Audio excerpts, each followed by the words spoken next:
They said his leg had never healed, right twisted from birth or perhaps from a fall too young to remember. They said he walked like a shadow dragging a chain, one side lower than the other, every step a crooked rhythm.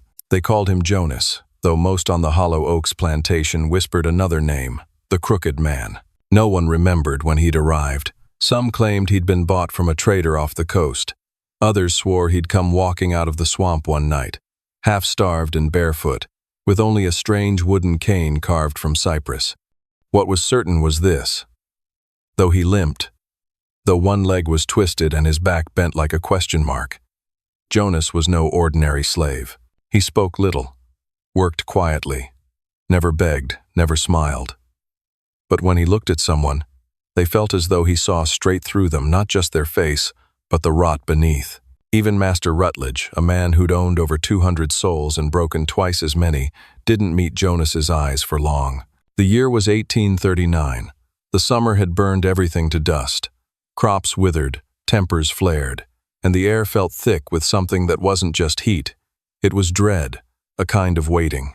The Hollow Oaks plantation stretched for miles, framed by ancient trees that bowed under the weight of Spanish moss, their shadows crawling like long fingers over the earth.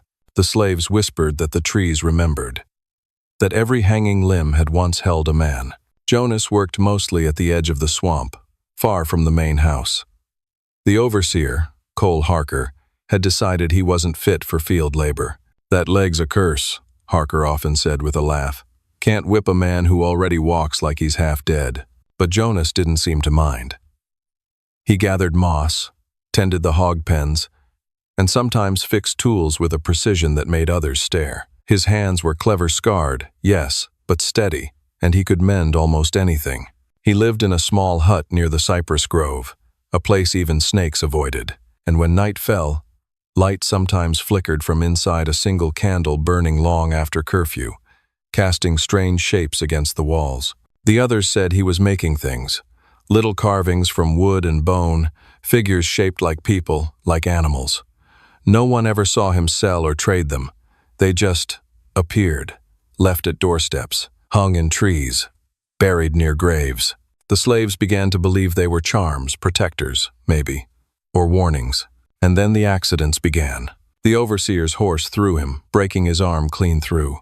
A fire started in the cotton shed without a spark to blame.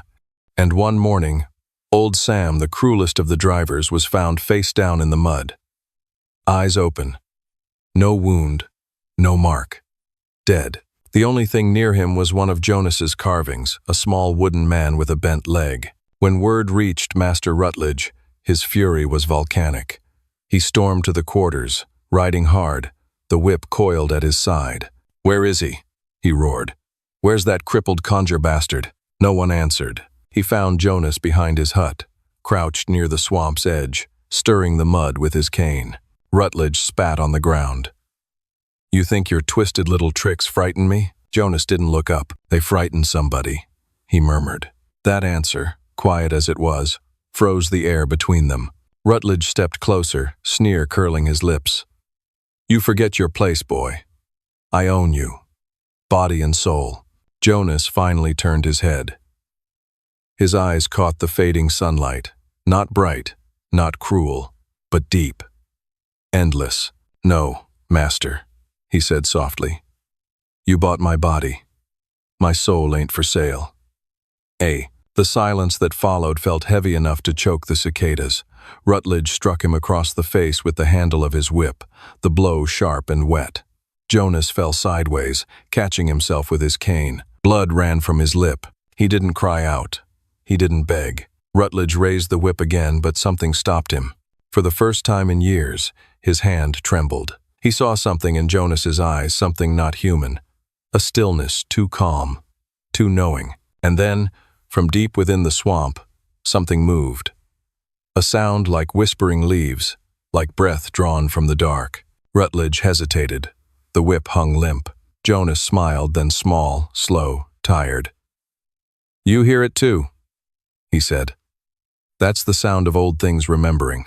Rutledge stumbled back, shaking off the spell, rage returning to his face. "You'll hang for this, cripple.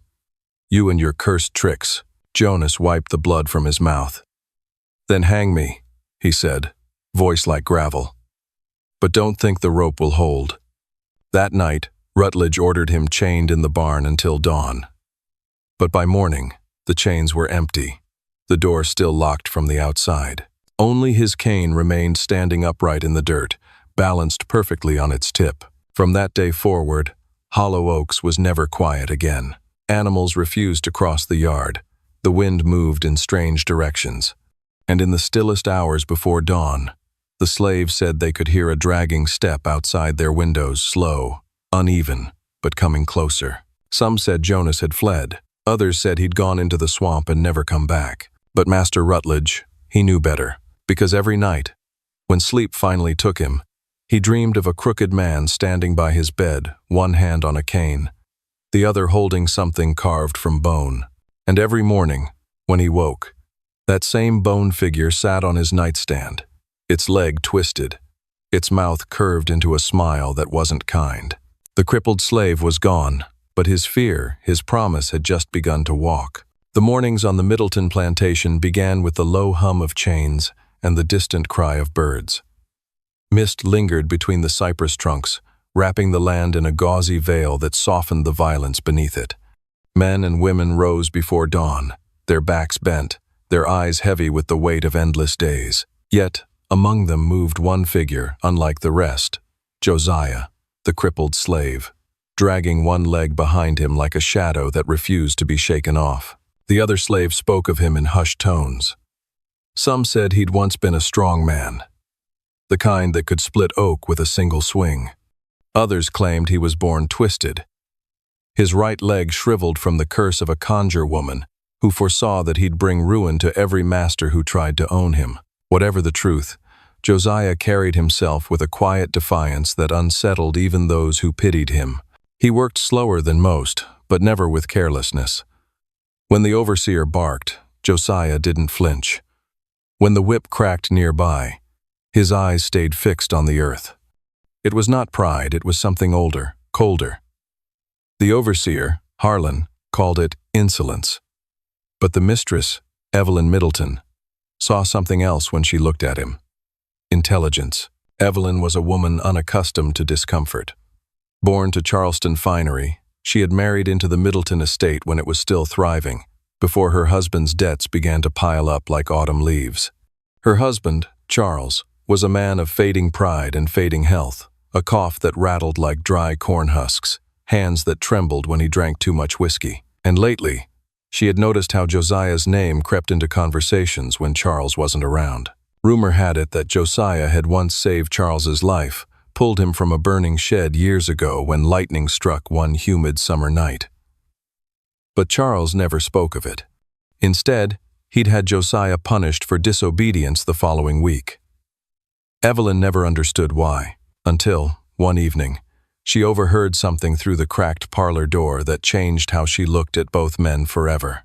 That evening, rain clawed at the windows. Evelyn sat by the fire, her embroidery forgotten in her lap. Charles's voice carried from his study low, tense, with the sound of glass clinking. She rose quietly, drawn by curiosity and the strange heat that had settled in her chest since Josiah's name was last mentioned at dinner. "He knows," Charles hissed, voice thick with liquor. "Knows what, sir?" Came another voice, Harlan's. The overseer. Evelyn's hand froze on the doorframe. "Don't play the fool," Charles spat. "He was there that night when the colonel died. He heard what I said before the fire took the rest of it." Silence. Then Harlan murmured, "If he speaks." Murmured, "If he speaks, he won't." Charles interrupted. "He knows his place. But his eyes? Damn him. Those eyes." Evelyn pressed her palm to her lips. The colonel, her father, had died mysteriously 5 years ago in what everyone called an accident. The barn fire that took his life had been swift and savage. But what could Josiah possibly know about that? The next morning, Evelyn sought him out. The slaves were gathering tools by the shed, the air thick with humidity. Josiah stood slightly apart, sharpening a blade against a stone. When she approached, he looked up not with fear, but with a weary kind of awareness. "Missus," he said quietly. "Josiah." she began, her voice soft but deliberate. "My husband said you were there the night my father died." He paused. The rasp of the sharpening stopped. His one good hand tightened on the blade. "I was, ma'am," he replied after a moment. "But I reckon that night's better left where it lies." "Why?" she pressed. "Did you see what happened?" He lifted his gaze then, and Evelyn felt something shift inside her. His eyes were deep, not just dark, but knowing, like they carried the memory of every cruelty, every secret whispered under the moon. "I saw the truth," he said finally. "And truth, missus, don't always set folks free. Sometimes it burns hotter than the fire that made it." For sevens of the two tend of the temper. From that day forward, Evelyn found herself watching him differently. At dinner, she caught Charles glancing toward the fields whenever Josiah passed by. Harlan, too, seemed uneasy, as if the crippled man's silence was louder than any rebellion. And in the quarters, Josiah's legend grew. They said he spoke to spirits in the swamps that he could call storms, that the crows listened when he whistled. No one ever saw him kneel in prayer. Yet when sickness swept through the cabins, Josiah was the one who brewed remedies that worked. One night, Evelyn followed him barefoot, cloak wrapped around her shoulders into the edge of the swamp. She didn't know what she expected to find. Perhaps proof that he was plotting something, or maybe just the truth of what haunted her husband's nights. Through the hanging moss, she saw Josiah kneeling before a still pool of water, murmuring words she didn't recognize. Fireflies glowed around him like a halo, and when he rose, turning his face toward the moon, Evelyn saw tears shining on his cheeks. "Why are you crying?" she asked without meaning to. He turned, startled but calm. "Because, missus," he said softly, "sometimes a man carries the sins of others till his legs give out. But even then, the earth remembers the truth." When she returned to the house, Evelyn couldn't sleep. The truth, that word echoed like a drumbeat in her mind. What had Charles said before the colonel died? What secret bound him to Josiah in fear? By dawn, she knew one thing for certain. Whatever had happened that night in the flames, it had not been an accident. And the crippled slave her husband feared most was the only man who could reveal what really burned in the heart of the Middleton plantation. The nights at Hollow Oaks had turned uneasy. The slaves whispered that the swamp was awake again, that the mist no longer settled but moved, creeping toward the quarters as if searching for someone. Chickens refused to roost, horses spooked at shadows, and every morning a new carving appeared somewhere on the plantation, each one bearing that same crooked leg. Evelyn Middleton hadn't slept properly since the night she followed Josiah. His words haunted her. Sometimes the truth burns hotter than the fire that made it. She could no longer look at her husband without seeing the flicker of guilt in his eyes. She had tried to ask him about her father's death again, but Charles had snapped, his hands trembling as he poured himself another drink. "I told you, Evelyn," he said through gritted teeth. "It was lightning. That's all. Your father's time was up." But the way his gaze slipped away from hers betrayed him. She knew he was lying. Outside, thunder rolled in the distance, low and constant, like a drumbeat coming from underground. Evelyn stood by the window, watching the storm build over the fields. In the flicker of lightning, she saw Josiah moving near the old barn, the one that had been struck by lightning years ago. He was holding his cane, but not using it for balance. He was drawing something in the dirt. The next morning, the overseer Harlan found one of his hounds dead, its neck cleanly snapped. He stormed into the quarters, whip in hand, shouting accusations. "One of y'all thinks you can scare me? I'll show you fear." The slaves stood silent, eyes lowered. Josiah stood among them, motionless. "You," Harlan barked, pointing his whip. "Cripple or not, you move too quiet. You know something." Josiah tilted his head slightly. "Only thing I know, sir, is that dogs don't bite what the swamp has claimed." The overseer hesitated. That word swamp carried weight on Hollow Oaks. He swung anyway, the whip lashing across Josiah's shoulder. Josiah didn't flinch, didn't even step back. His eyes, steady and still, met Harlan's until the man's arm froze midair. For a long moment, no one breathed.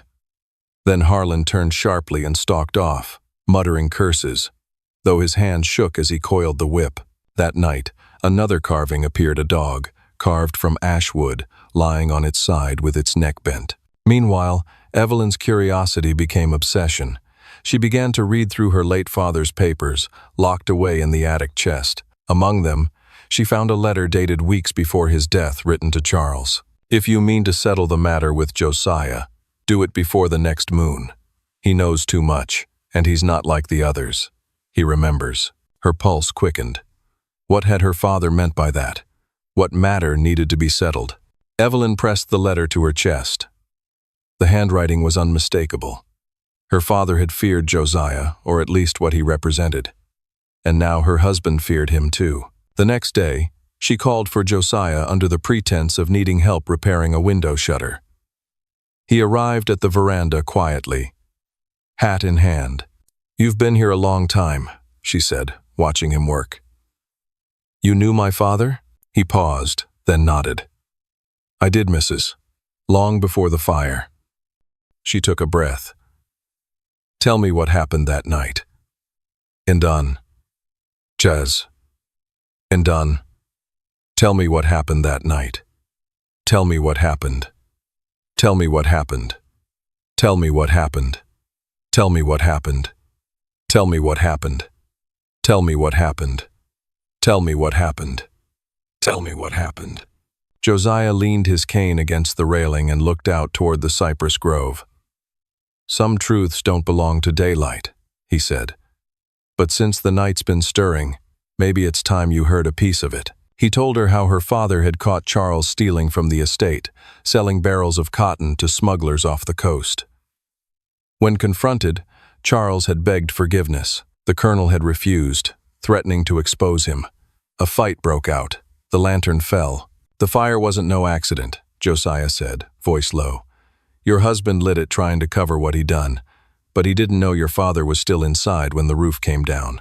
Evelyn's breath caught. "And you saw it?" "I pulled him out halfway," Josiah whispered. "But he was already gone. He told me his last words before he passed." She clutched the railing. "What did he say?" Josiah's eyes met hers.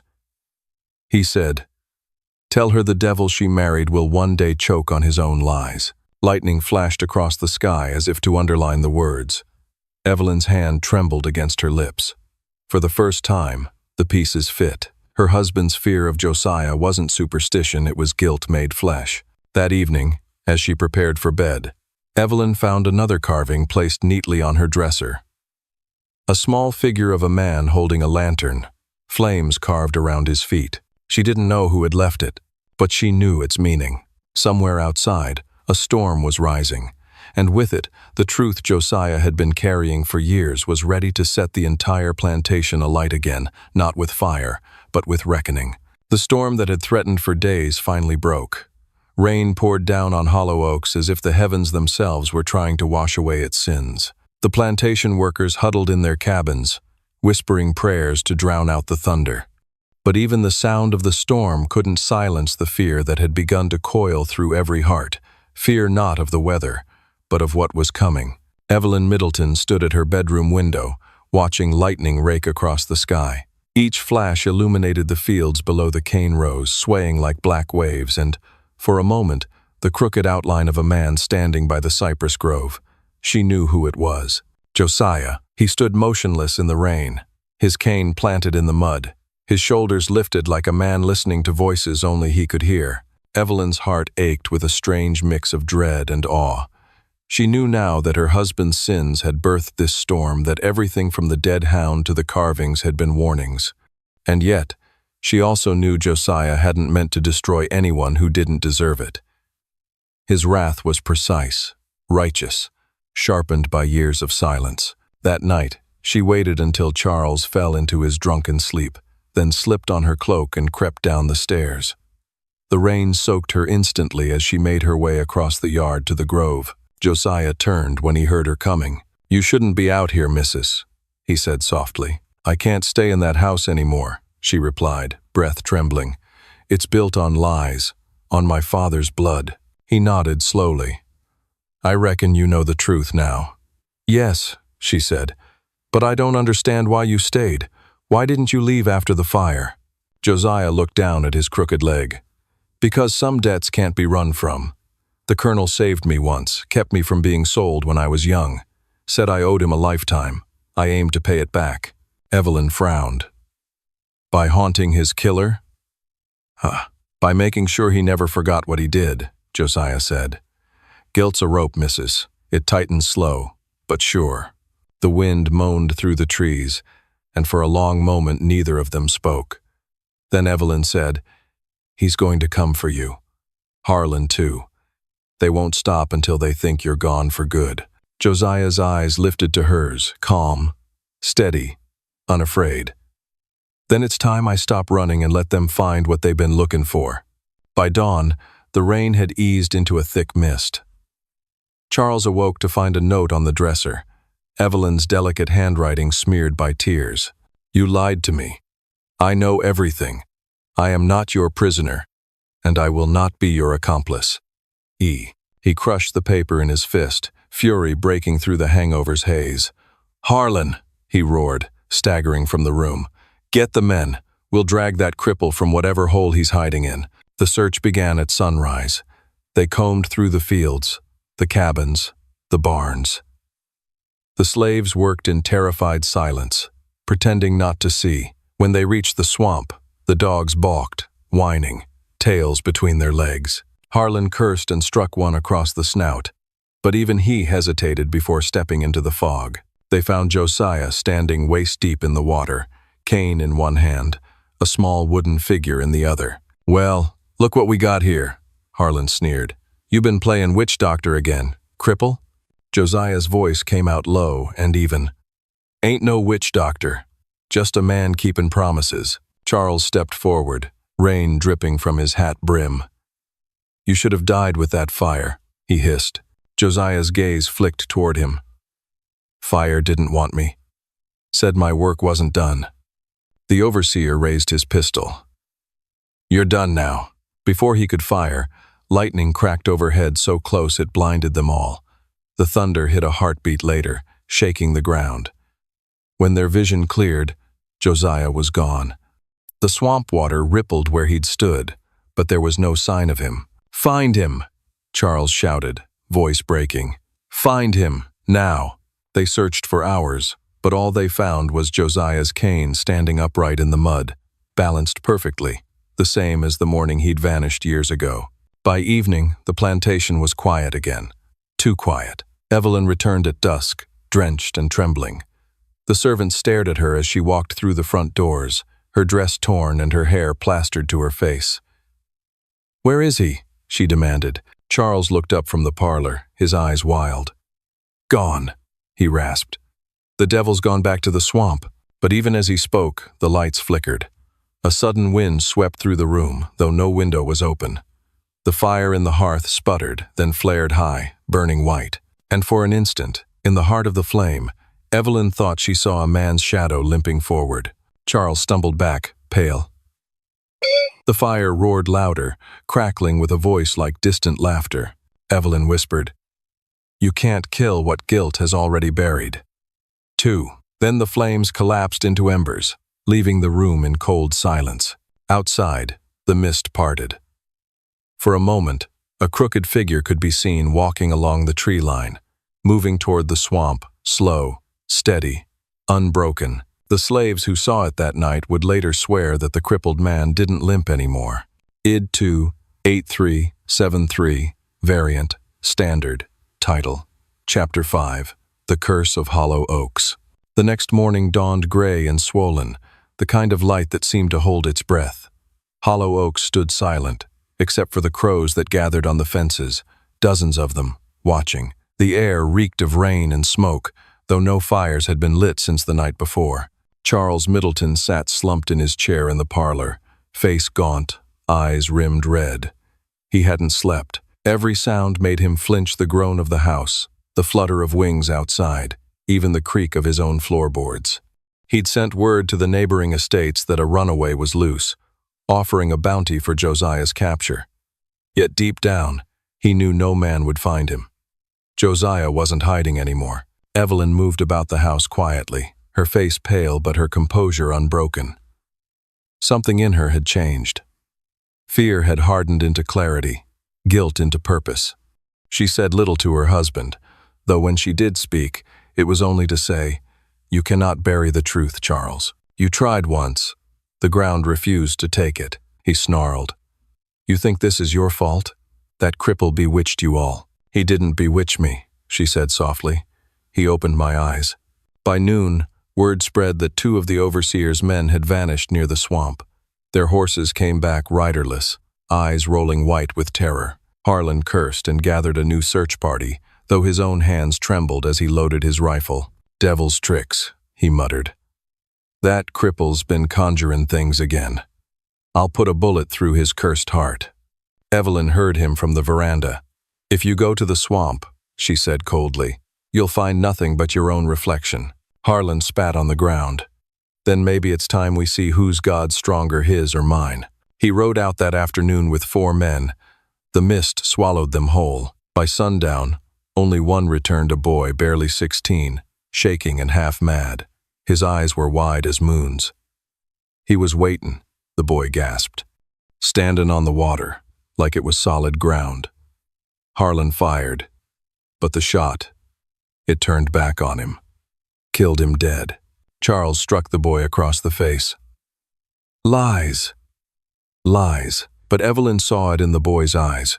He wasn't lying. That night thunder rolled again, though no storm came. Evelyn sat by candlelight in her father's old study, staring at the portrait that hung over the fireplace. The colonel, proud and stern, eyes so much like hers. Beneath it lay the sealed box she had found in the attic. Inside were her father's ledgers, a pistol, and another letter addressed to her in his hand. Asterisk. "If you are reading this, my daughter, then the House of Middleton has rotted to its core. I trusted Charles once, but I have seen the ambition in him. Should I fall, find Josiah. He knows what I could not finish." Asterisk. Her breath caught. She had always wondered why her father had treated Josiah differently from the others, why he had spared him punishments, why he'd given him small freedoms. Now she understood. Josiah had been her father's conscience, the one soul left unbroken in a world built on cruelty. Evelyn rose from the desk, candle in hand. She knew what she had to do. Charles was in the hallway, pacing, muttering to himself.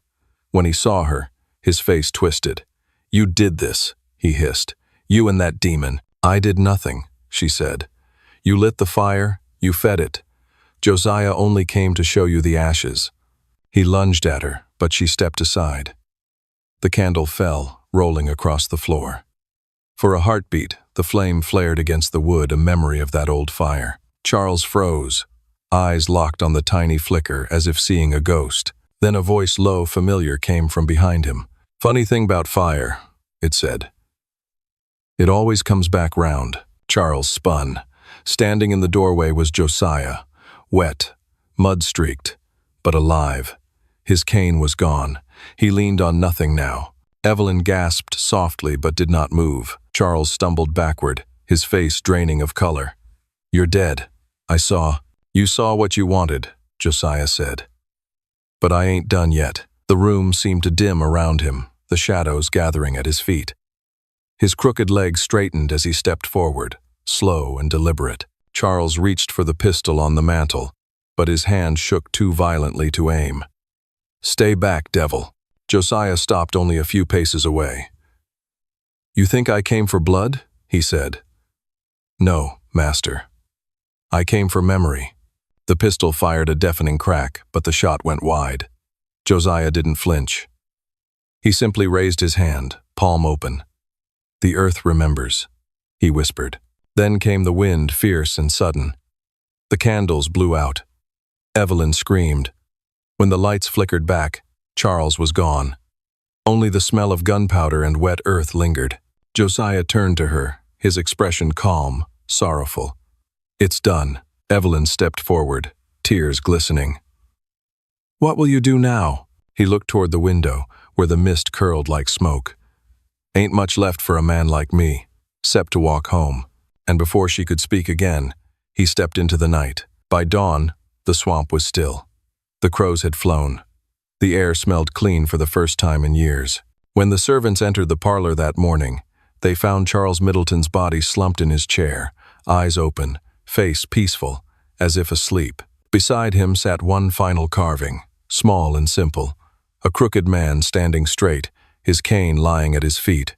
The legend of Hollow Oaks would grow from there, of the crippled slave who could not be broken, who walked between worlds to right the wrongs done in life. But for Evelyn, it was not a legend. It was a truth she had seen with her own eyes. And some nights, when the wind passed through the cypress trees, she still heard the soft, uneven rhythm of footsteps fading into the swamp. Slow, steady, free. Id 28374, variant, standard, title. Chapter 6, The Reckoning at Hollow Oaks. Weeks passed, yet the house of Middleton did not rest. Evelyn walked through the empty halls, now stripped of servants and laughter alike. Dust settled where once there had been chatter, and the great-grandfather clock in the foyer had stopped ticking the morning Charles died. Hollow Oak stood like a corpse with its eyes open, watching itself decay. The neighboring estates whispered. Some claimed Evelyn had gone mad, that she'd killed her husband and buried him beneath the floorboards.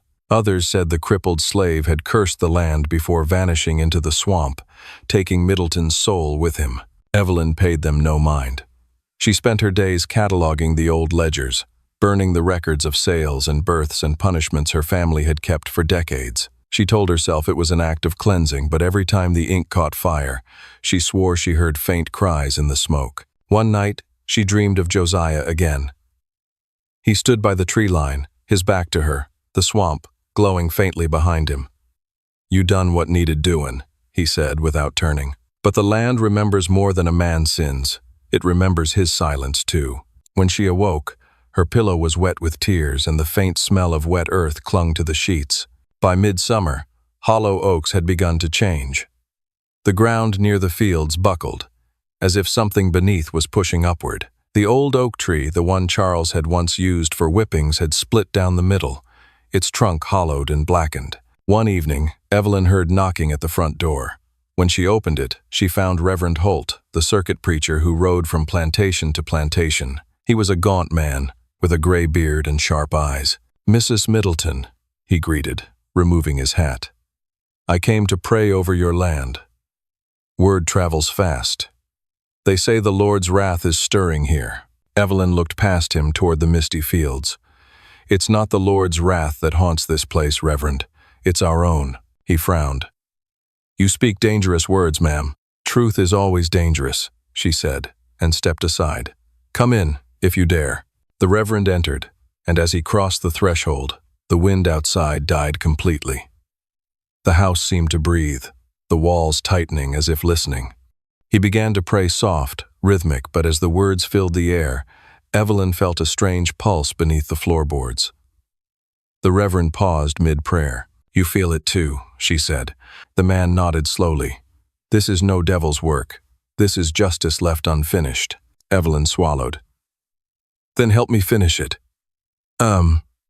That night they descended into the old root cellar, where the air was heavy and wet. The walls glistened with moisture, and the smell of iron hung thick. Evelyn carried a lantern, its glow flickering weakly. "This is where the cries came from," she whispered. "When Charles died, I heard them for nights after, like voices trapped underfoot." The Reverend ran his hand along the earthen wall and froze. His fingers had brushed something, a bone, pale and small. A child's bone. Evelyn turned away, choking. "My father. He told me this land was bought with blood, but I never knew." The Reverend crossed himself. "The swamp took what men gave it, but it never forgot." Suddenly the lantern flickered violently, shadows crawling along the walls like living things. A faint hum rose from the ground voices, layered and soft, speaking words neither of them could fully understand. Then, through the rising noise, came a single voice that Evelyn recognized. "Asterisk, the earth remembers. Asterisk, Josiah," she whispered. The Reverend backed away. "We must go." But Evelyn stood still, tears streaming down her face. "No, he's not here to harm us." She stepped forward, pressing her hand to the wall. "Tell me what to do." The hum grew louder, the air vibrating. Then silence. The lantern died. In that darkness, Evelyn heard the faint sound of chains falling, one after another, until there was nothing left but the sound of her own breath. When the light returned, the bones in the wall were gone. The earth had swallowed them whole. The next morning, the sun broke through the clouds for the first time in months. Birds returned to the trees. The fields, once withered and gray, shimmered with green. Even the air smelled different, lighter, alive. The Reverend prepared to leave. "You've done what many could not, Mrs. Middleton," he said, mounting his horse. "You gave peace to the restless." Evelyn nodded, her face calm but hollow. "Peace is a strange word, Reverend. It feels more like silence." He tipped his hat. "Silence is where God begins." Trying and get. She watched him ride off, the dust curling behind his horse. Then she turned back to the house, her father's house, now her own. For the first time, she noticed the way the vines climbed its walls, wrapping around the windows like protective hands. Hollow Oaks no longer looked cursed. It looked old, tired, but at rest. That night, she walked to the edge of the swamp one last time. The moon hung full and yellow, reflecting on the water like a golden coin. She could almost see his reflection there, Josiah, standing tall, no longer crooked. "I burned it all," she whispered. "Every record, every sin. They'll have no hold on this land again." The wind stirred, soft and warm, carrying with it a voice faint but clear. Asterisk, "Then you done set us free." Asterisk. Evelyn smiled, a small, trembling thing. She knelt by the water's edge and pressed her hand into the mud. "For all of you," she said. And for him. A single tear fell, rippling the reflection. The swamp shimmered light dancing on its surface, and then all was still. When she rose to her feet, she found a small wooden carving resting at her feet. It was the same crooked man as before, but this time, his arms were outstretched. As if embracing the wind, she took it in her hands, holding it close to her chest. "Rest well, Josiah." As she turned back toward Hollow Oaks, dawn broke over the horizon. The mist lifted, and for the first time since anyone could remember, the plantation stood quiet, not from fear, but from peace. The crippled slave who had once been the master's greatest fear had become something far greater, the spirit of reckoning that restored balance to the land that had betrayed him. And in that silence, beneath the whispering cypress trees, the story of Hollow Oaks finally ended not with vengeance, but with truth.